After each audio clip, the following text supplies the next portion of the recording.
Hey everyone, my name's Hayden. I'm a digital producer here at 12 News. Happy Valentine's Day. We are here live with the one and only Marshall Trimble. It's Arizona's official state historian.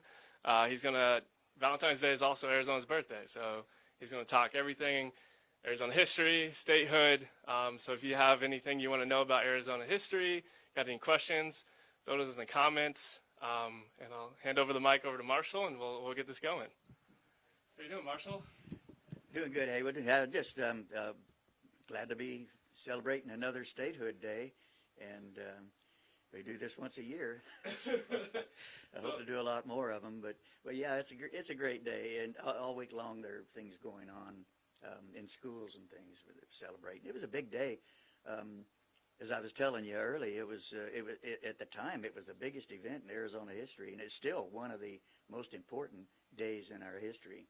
Statehood was just something nearly everybody wanted in be part of the Union, because being a territorial citizen was a second-class thing. You couldn't vote for the president. You could vote for your own local legislature, but they didn't have any power. Every law they passed, they had to run it by Washington to get their approval, and you didn't have any representative in Washington, because you had a delegate, but he couldn't vote. All he could use was his charm and his persuasive power. So we were really, we really just felt like we had nothing to say. And the other thing that was really a sore spot with Arizonans was that we became a territory in 1863, and in February of 1863, and now it's early 1900s, and we're still a territory. And people were saying, why are you doing this to us? And I'll tell you why they were doing it to us. They were afraid we'd send two Democrat senators. Arizona was very Democratic at the time, and the controlling bosses in Washington were Republicans, and they thought, well, here's what here they came up with a clever plan. Let's join Arizona and New Mexico together. That was the Republicans' plan there, and that way they'll only have two senators, because again the power was moving as it is today. The power in this country is moving towards the West and the Sun Belt states, and so. Like when I was a kid, we only had one representative in Congress. And today we've got, 10 or something? I've lost count. I'm not even sure I can name them anymore. But yeah, that's the difference. See, that's a lot more clout than having just one person. Yeah. So yeah, the power was moving, was coming this way. And like I said, it still is. Arizona's growing faster than anybody else today, so it's still going. Now, 107 years, a lot of things happen in 107 years. What are some of your favorite Arizona stories that you recall that maybe somebody can't read in the textbook? Well, they could probably find them in mine. My newest book just came out, is Arizona Oddities, a land of anomalies and tamales. And that's exactly what it is. It's, like, for example, the first white man to come to Arizona was a black man. He was a scout for the Coronado expedition in 1539. The first cowboy from Arizona was an Indian. They were the mission Indians, because the Jesuit priests were the first ranchers. They introduced cattle to Arizona in the around, say, circa 1700, and the first big Arizona ranch woman was a woman. I mean, a big Arizona rancher was a woman. Her name was Eulalia Elias, and she was for about 20 years, she had the biggest ranch in Arizona. And this was before there was an Arizona territory or a New Mexico territory. It was still part of Mexico, and the Apaches finally drove them out during those years. But she was the big rancher, first big rancher. It's got down to Babo Kamari. And so there are just a lot of, and the first cowboy movie star from Arizona was also a girl. Her name was Dorothy Faye Southworth. So we just we just keep fooling people. And we were, I think when we were first a territory, this was a dreadful place. People told stories about coming through Arizona and how awful it was.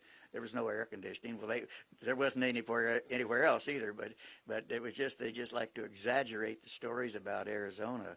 And you know, if you jump into a river, if you could find one with any water in it, you'd come out with third-degree burns.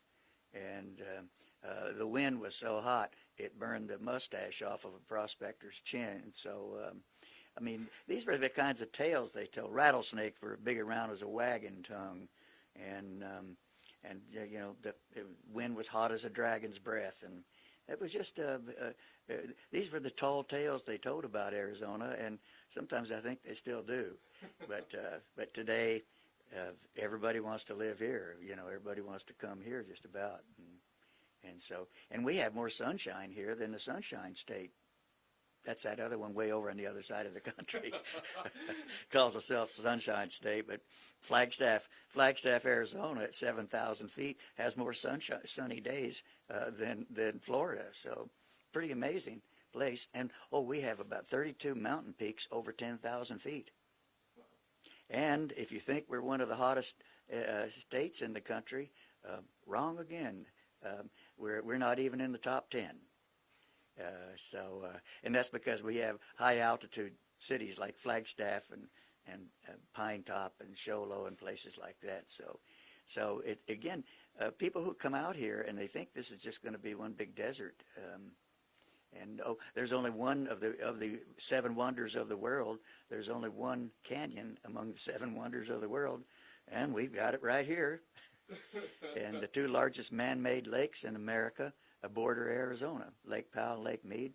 Oh, I'm just full of it. I can just rattle it off. Let's go back to that day that Arizona became a state. Okay. You said it was one of the biggest days in Arizona history. Was there big celebrations going on? Were people celebrating with explosions? Was there anything? Oh, yeah, explosions. A snowflake set off an anvil, blow up an anvil. That was one way of celebrating. You put sticks of dynamite underneath an anvil at a blacksmith shop, you know, and then try to blow it up in the air.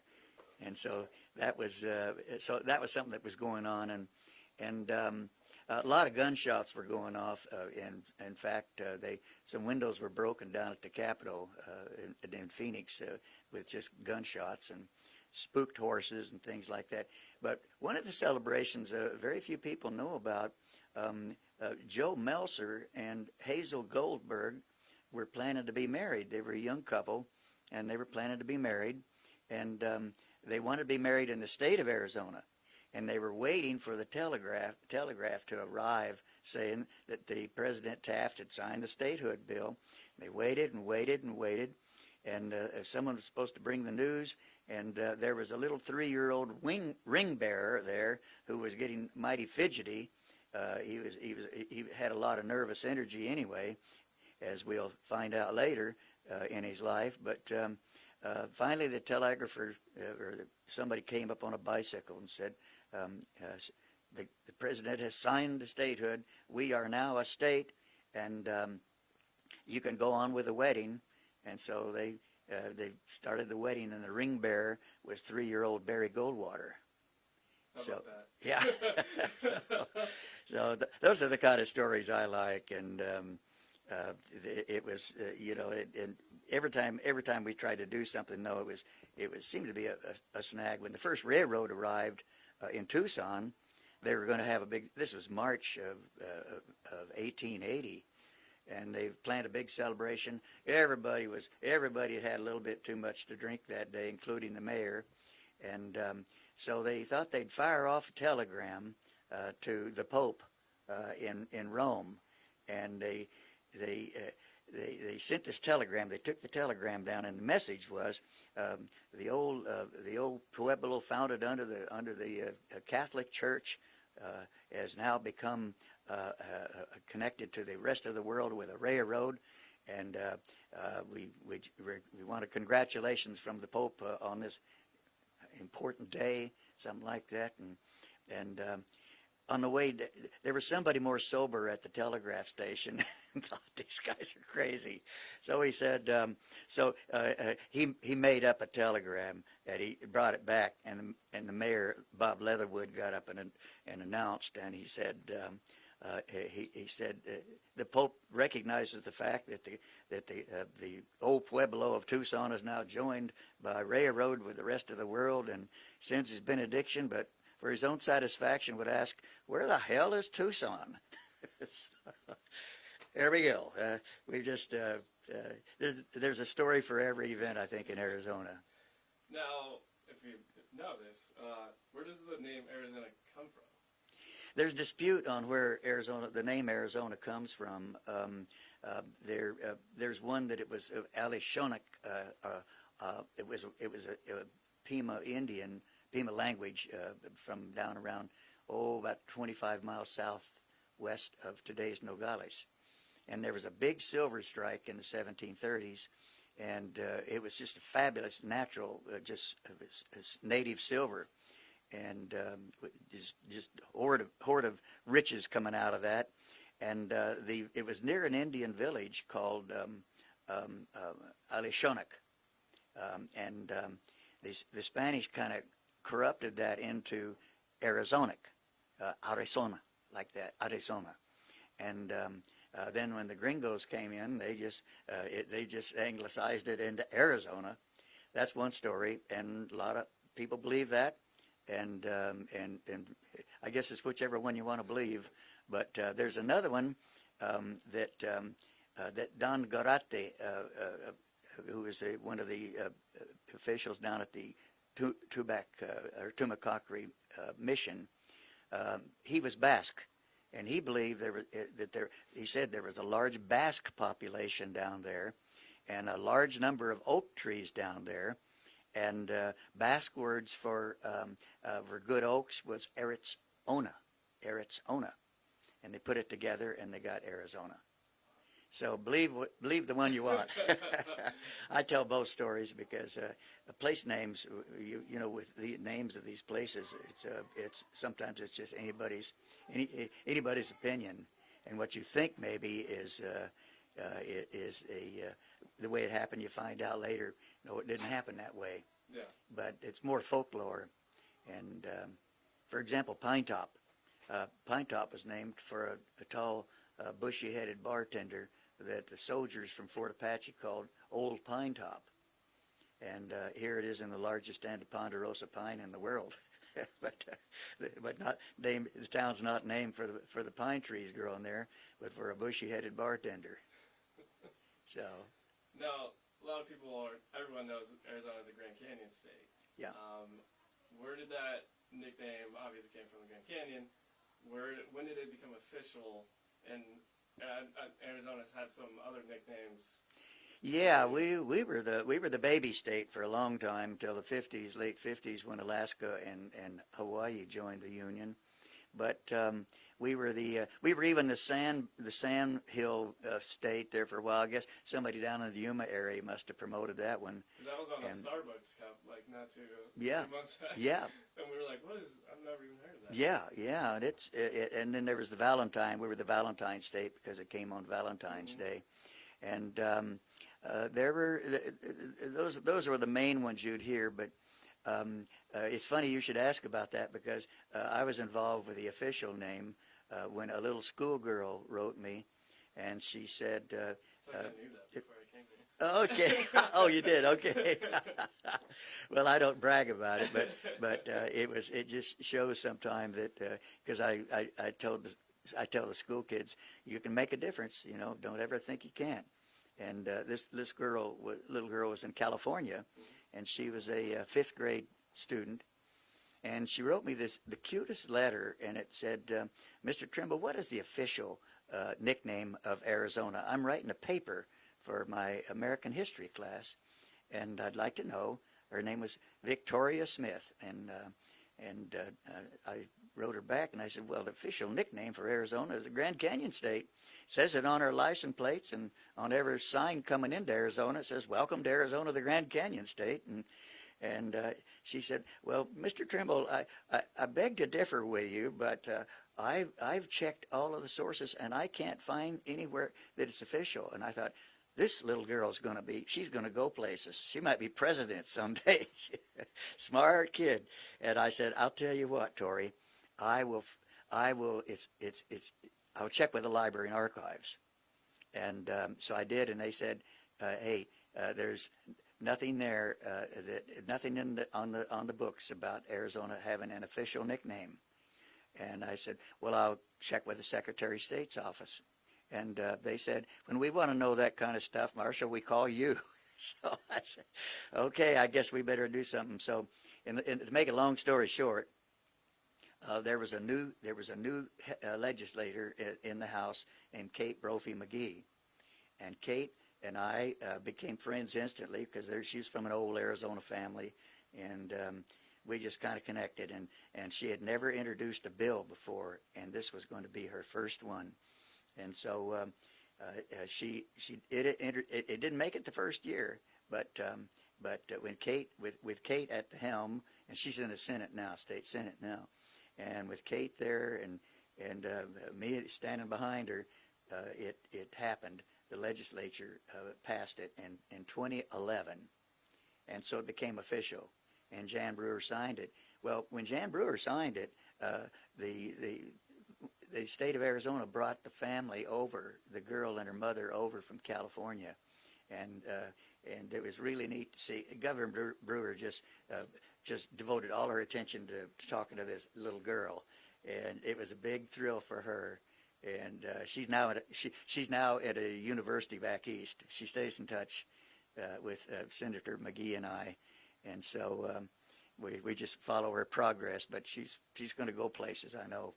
But anyway, that's how it happened, and it was kind of really significant, I thought, because one little kid writes a letter, and the rest is history. It happened a lot more recent than I think probably. Yeah. Well, we just all assumed because it was on her license plate and on the signs, and I just grew up believing it. Well, it must be official. That's all I've ever heard all my life. So yeah, that's how we got the official state nickname. That's my only contribution. So let's transition into some Arizona firsts. Some of the important firsts, like governor, sheriff, or anything like that. You can. Well, we were. Let's see. We look at some of the Arizona first. Let me think about.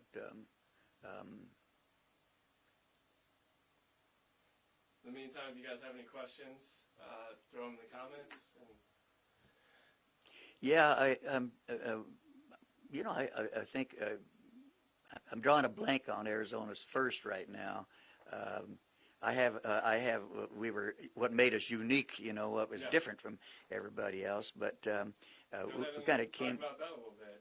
Yeah, well, and it is, we are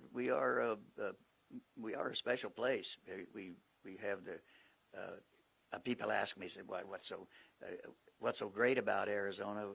And I say, well, two things that stand out. It's the lifestyle. It's a great place to live and to work, and the open spaces. I love the open spaces. Even if you don't go there, we know they're out there. If we need, it's just nice to know that we've got all this open space.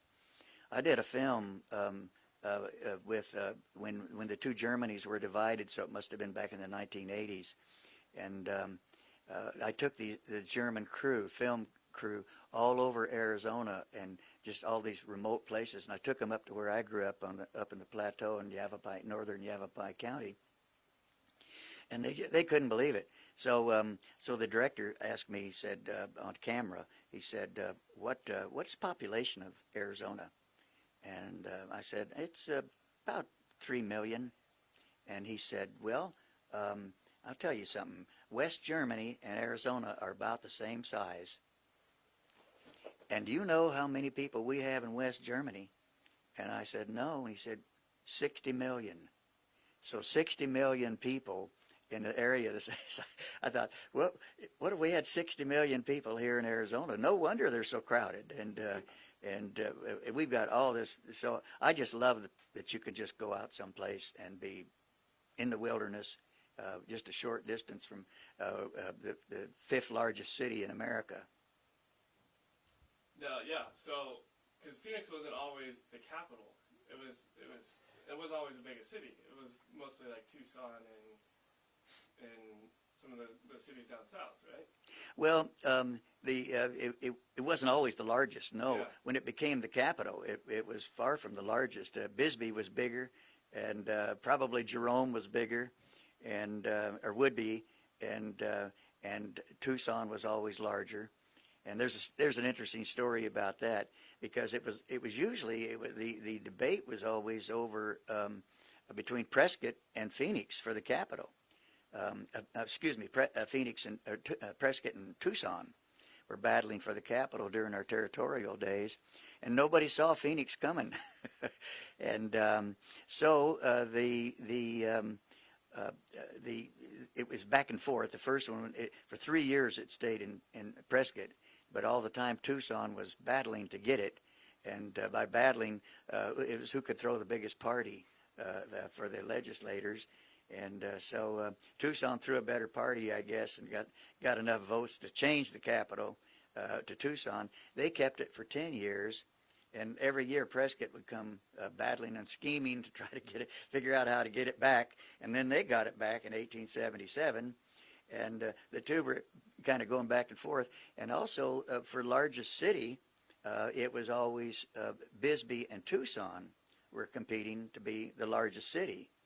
Surprising, because Bisbee was just a very, very rich mining town, and big. Yeah. And so there was Tucson and Bisbee fighting it out. And then in 1920, and this is thanks to the finishing of Theodore Roosevelt Dam and the lake, that watershed up there that was created. Phoenix now had an abundant supply of water, and we still do because of that.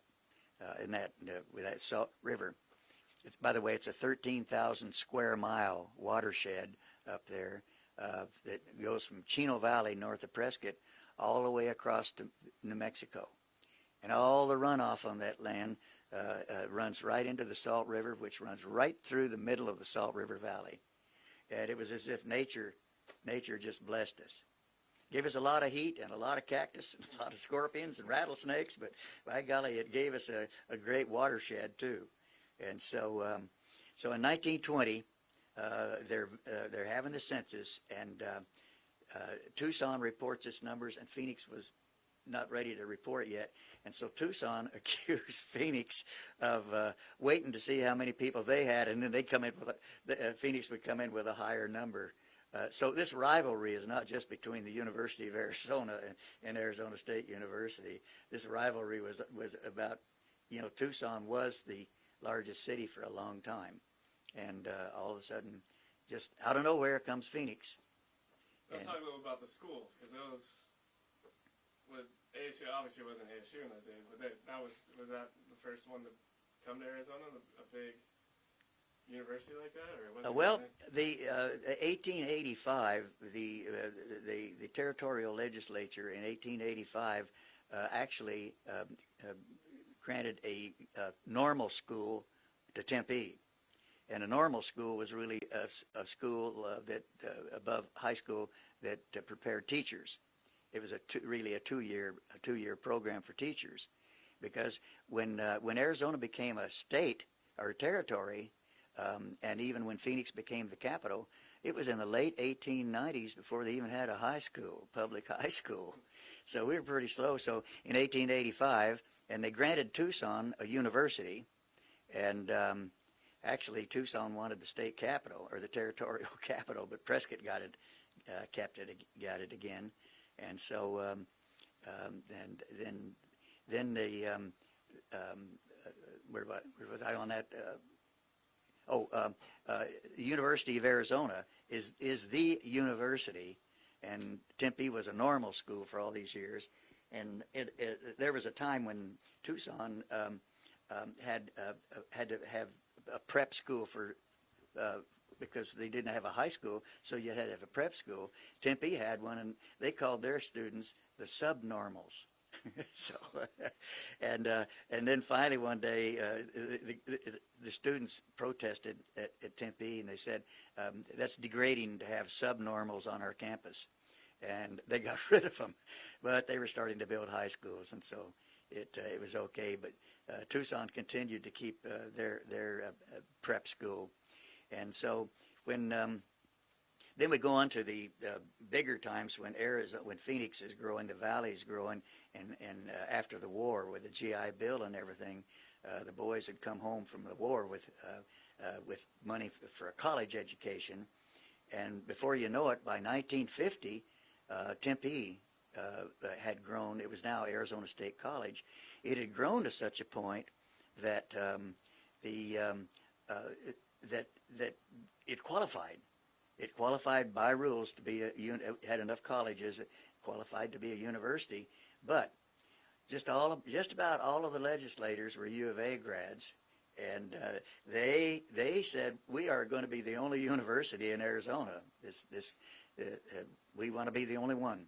Phoenix gets everything else, and the Valley. So I love these rivalries. You know, every state has them, and I think they're really cool. Yeah. But so every year in the legislature, a bill would be introduced, or somebody would try to introduce a bill to grant university status to Tempe, and every year it never got out of committee, and the guy on the board of regents who actually cast the deciding vote was Howard Pyle, but still that was in the early 1950s. Well, every year it just disappeared somewhere. So finally, they decided to have a referendum, and Proposition 200 it was called, and it was the college students, a young rookie coach named Frank Cush, and Catherine Gamage, the wife of the president of the college, and Grady Gamage, and Don Dotz, and Gilbert Cady, and some guys like this start going all around the state to gather petitions, getting petitions signed, and so it went on the ballot as a referendum.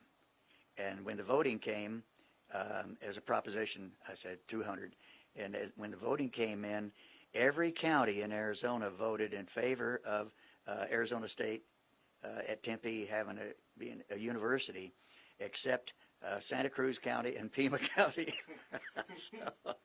so they dug in and said no way, but it was in, and it was the first time. We were talking about first times a while ago. There's one. It was the first time in American history that a university had been created by a referendum. Wow. So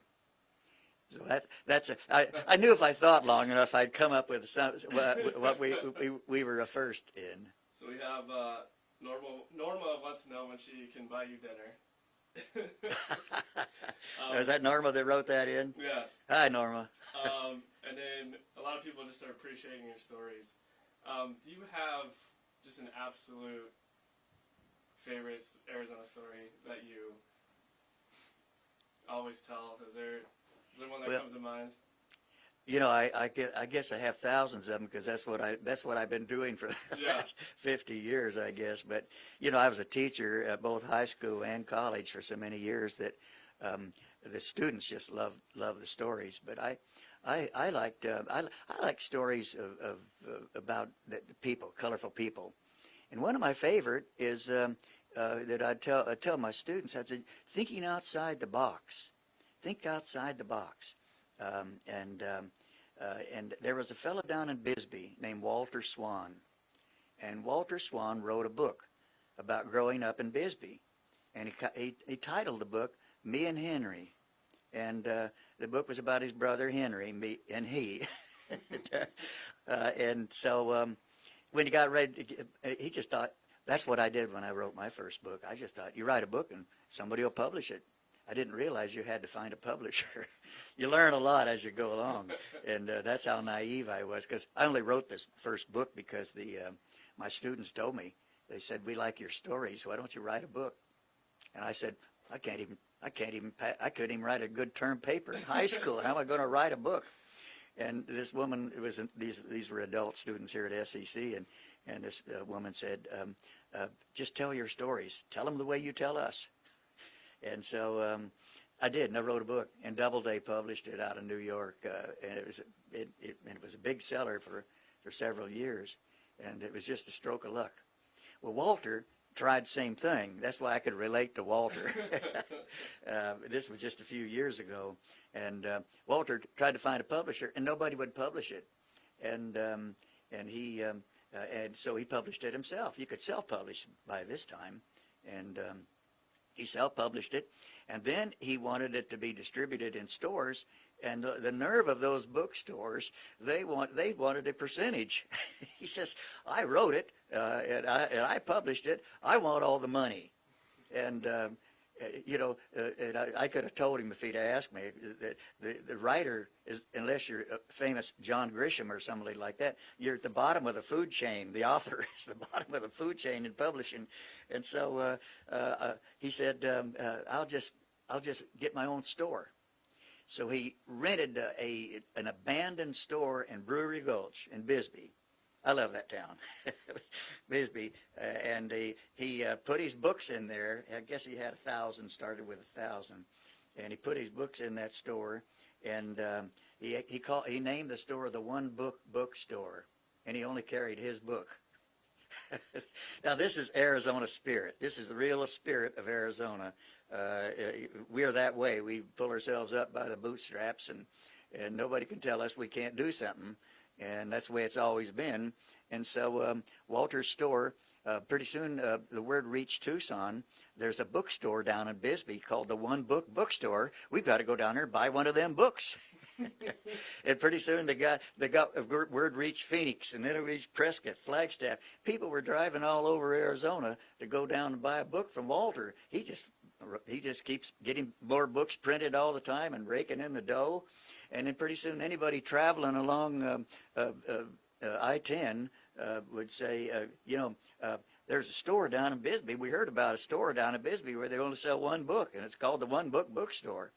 And pretty soon Johnny Carson had his show at that time. He was the most popular of the night shows. And Johnny Carson brought Walter on to tell that story, and he told the story that I just told.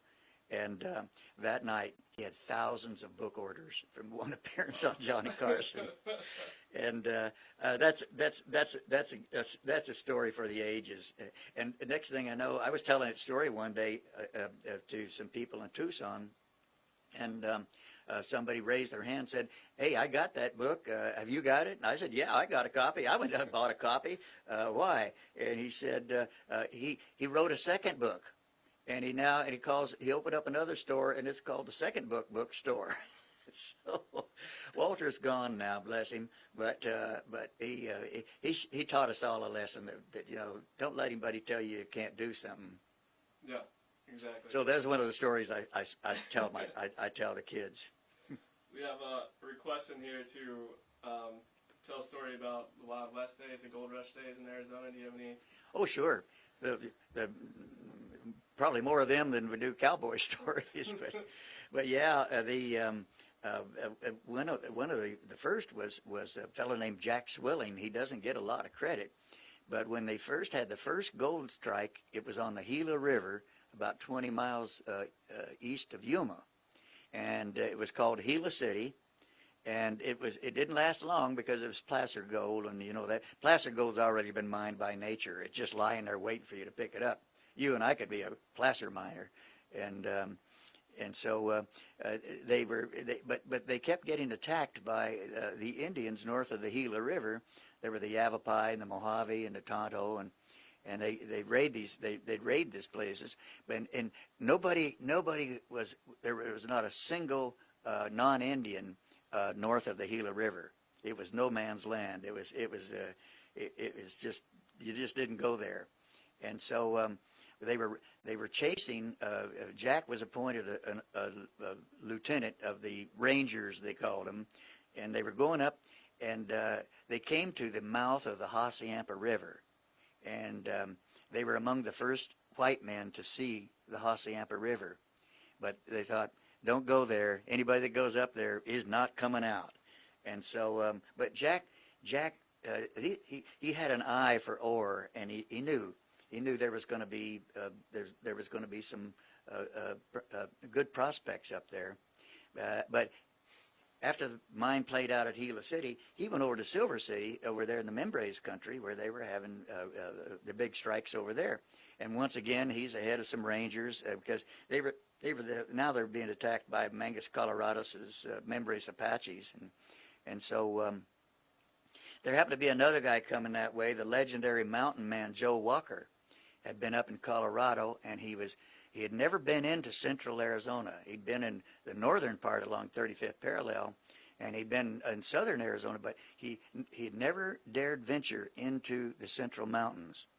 And he thought, I gotta see if there's gold in there. This was an old mountain man, 65 years old now, and so he's coming this way, but he really doesn't know. And somehow or other, he meets Jack Swilling. Well, I know how it is, but that's a long story. I'll just tell you. He meets Jack Swilling, and Jack says, I can take you there. I can take you to the Hassayampa River. And so they do, and make a long story short, Jack takes them down. They went to Tucson, took them into Tucson, and Tucson was just battered by the Civil War and the being isolated, and the Apaches had pretty much driven most of the people back either to California or to Mexico. So there was no supplies, couldn't supply there. So it took them up to the Pima villages at Zacatón, and the Pima Indians had a lot of could supply them. So they supplied them, and then they came up here and crossed right over here, probably about where Tempe is, at the river crossing there, and headed west to the Hassayampa River. They went up the Hassayampa River, and of course the first tribe they ran into was the Mojave tribe. And, the chief warned them. He said, "You better not try." And Walker had been in the mountains for 60 years, 50 years, I should say, and he said, "You better not mess with us."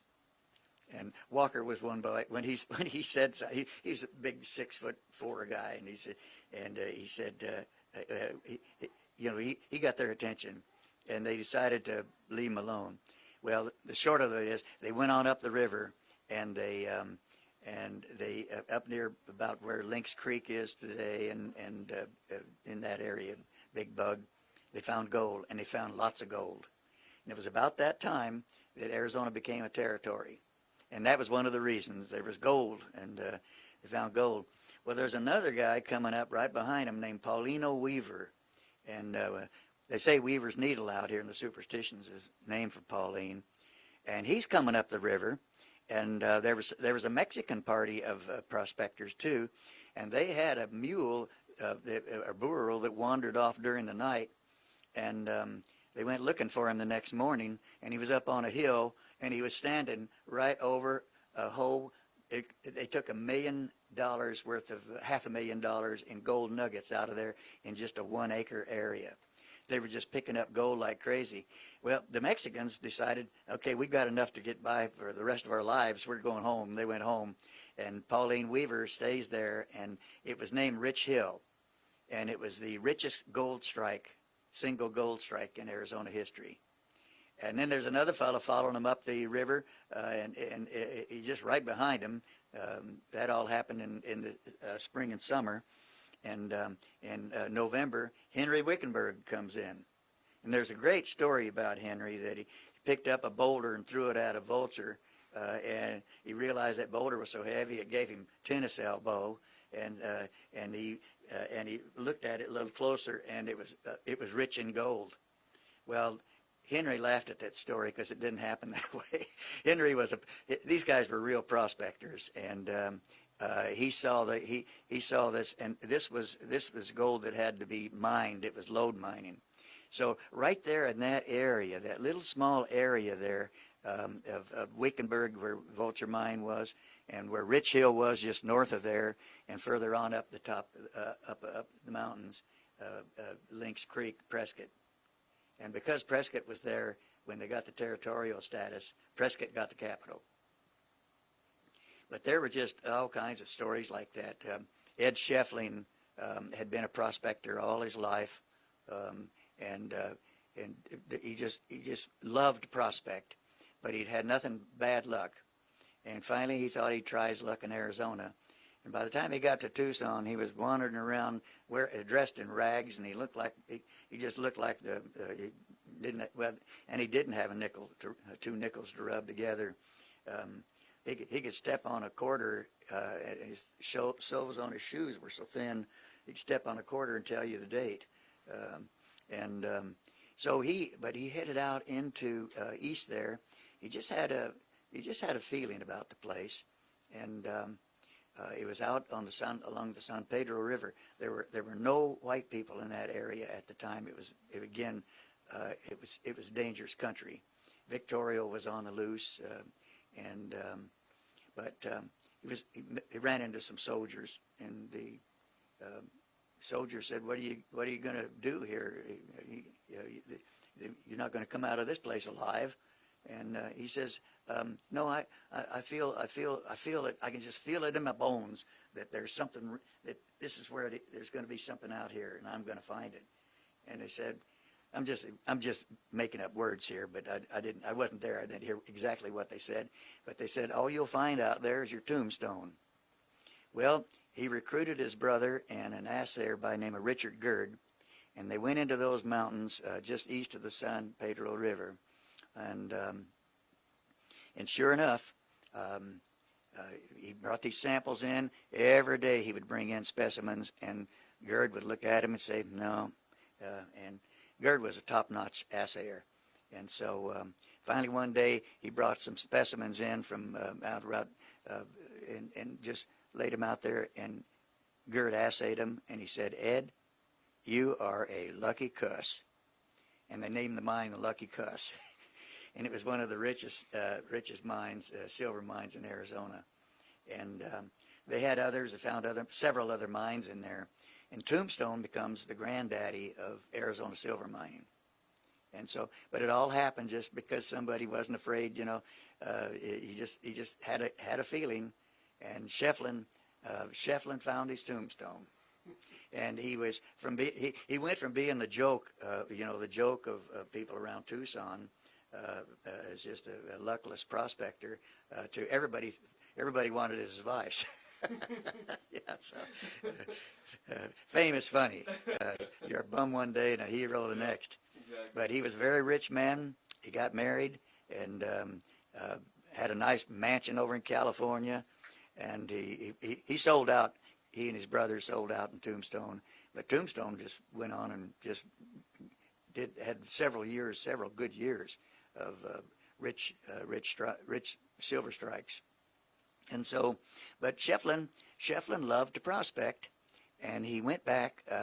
He decided to try somewhere else. He went to Alaska, by the way, and he took a look at the rock formations in Alaska, and he'd been to Oregon. He'd seen Oregon, and he'd seen the Sierra Nevada, and he'd seen the little bit of the Rockies, and he said there is a mineral belt that runs from Alaska down through Canada, think Yukon, Yeah. and right down Oregon, go the strikes in Oregon, and right down through California, and a wide belt reaching Montana, and on down to Arizona, and kind of run diagonally across Arizona, and then all the way deep into Mexico, all the way to Zacatecas.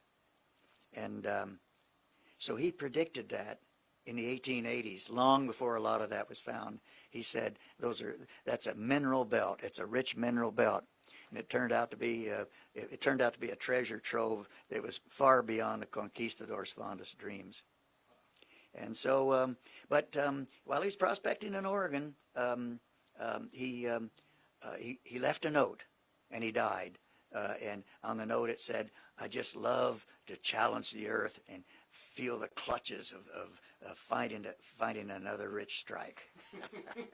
So he was he was honest as the day is long, and that's another thing I liked about him. He was, he came up the hard way, and it never went to his head. He never he was not a big drinker or anything.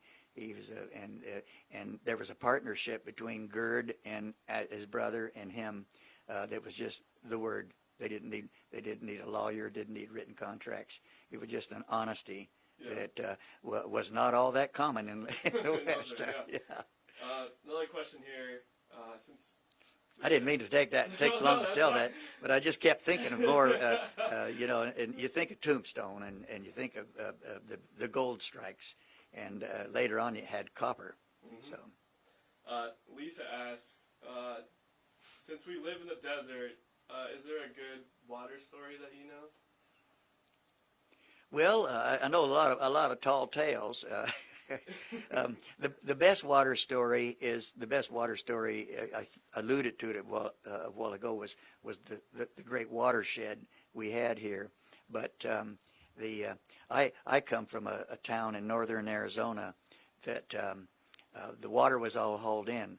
I'm from Ash Fork, and they have a well there now. They had to go down almost 3,000 feet to get it. But when I was a kid, a water train brought our water in every day, and they used to say that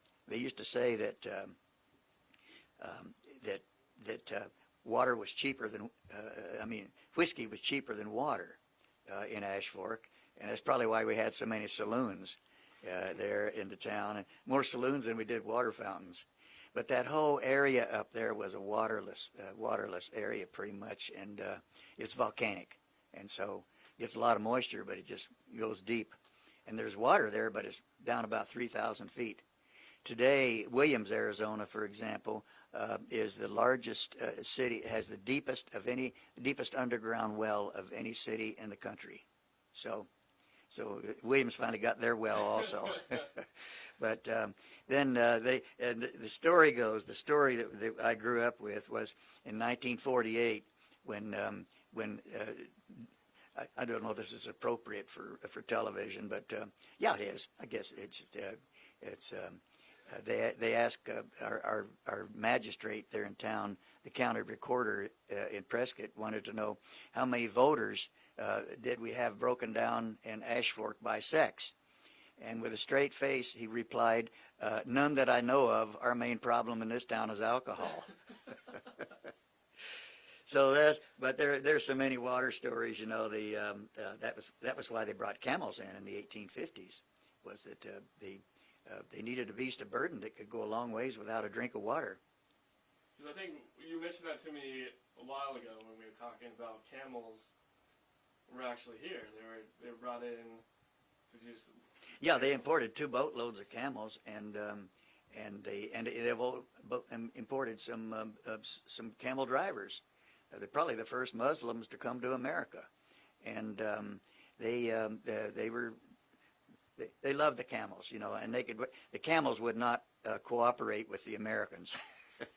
They're very stubborn, and they refused to learn English, and the Americans couldn't speak Arabic, so they just had a little problem. Yeah. And so they said, well, let's bring in camel drivers. This was all Jefferson Davis's plan. He was Secretary of War at the time, later Mississippi Senator and later President of the Confederacy. But now he was he was a West Point man, and they used West Pointers to survey all these roads that became highways. And that's another great story about Arizona, was how we were the only all-weather route to California in those days. And talk a little bit about that. Oh yeah, okay. Along the 32nd and the 35th parallel, you had to go through some desert country, and there was one 40-mile stretch with no water in Arizona, and that was down near Gila Bend, east of Gila Bend, over at the Pima Villages, from the Pima Villages in there. 40 miles of no water. So it was really a stretch to get across there, but it was a shortcut. You didn't have to come all the way up into the Gila River or in the salt. But anyhow, they were charged with, gold had been discovered in California. People were going to Oregon, and they demanded roads and surveys. Well, the mountain men knew them. The mountain men had them, it was in their head, but they didn't know how to scientifically survey the land, and it had to be done by engineers. And so the Army Corps of Topographical Engineers was created. It had been established in the 1830s. They're my favorite group in the West, is because these were the elite graduates out of West Point, and they were charged with surveying roads. Well, since the North and the South were already at odds with each other, and Davis was from Mississippi, he had to be fair with the northern states. St. Paul thought they ought to have a road. Chicago thought they ought to have a road. St. Louis thought they ought to have a road. Arkansas thought they should, and Texas thought, or New Orleans should have a road. And so he had to satisfy all these people. So they made five surveys from the Canadian border all the way to the Mexican border, and all five of those today are freeways, interstates. So it was really far-sighted. They didn't know it at the time. Who could have told the future that well? But they did survey. They did survey roads, and first there were railroads came in there. The railroads came in the 1880s mostly, and opened up the area for travel. And then they would be followed by, in the early 1900s, when the horseless carriage came along, they had to have automobile. There was a demand now for automobiles to be able to cross the country. So they started making roads that followed the railroad. Now the railroads had to follow where the watering holes were. So they zigzag. If you ever notice in Arizona, our railroad, mainline railroads, zigzagged all over. That is until they came up with diesel engines, and they didn't have to use water anymore. You could use 1,000 gallons of water to go 15 miles. It took that much water to run a steam engine. So talk about a gas hog. Yeah. Yeah. So, but anyway, that was one of the monumental feats, I think, in Western history that you don't hear much about. But we get on those roads today, and we can thank the bunch of these were the astronauts of their time, and they were heroes, just like the 7 astronauts that we remember so well. Yeah. And a lot of them were killed out there. They were not armed. They were protected by soldiers, but they were not fighting men. They were engineers. But it's a great story. Yeah. And there's a great book about it that I used to when I was teaching. I just really did that. My son went to West Point, so I was prejudiced. I guess we'll wrap up here with one final thought here.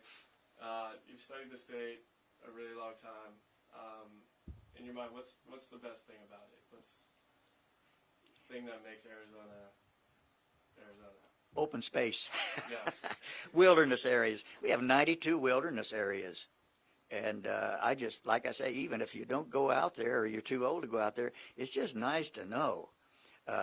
You look at other states and they're crowded. Everywhere you go, you're on private land. You go to even the great state of Texas. There's very little public lands compared to the size of the place. And here, only 17% of Arizona is privately owned. That's a lot of area out there, and that's what I love about it. It's the open spaces. Well, Marshall, thank you for joining us today. My pleasure. I appreciate it. Well, and all of you, thanks for tuning in, and some of those things drag out a little too long, but I'm not teaching. I'm not teaching anymore, so I get a chance to start talking. It reminds me of my teaching days. It's wonderful.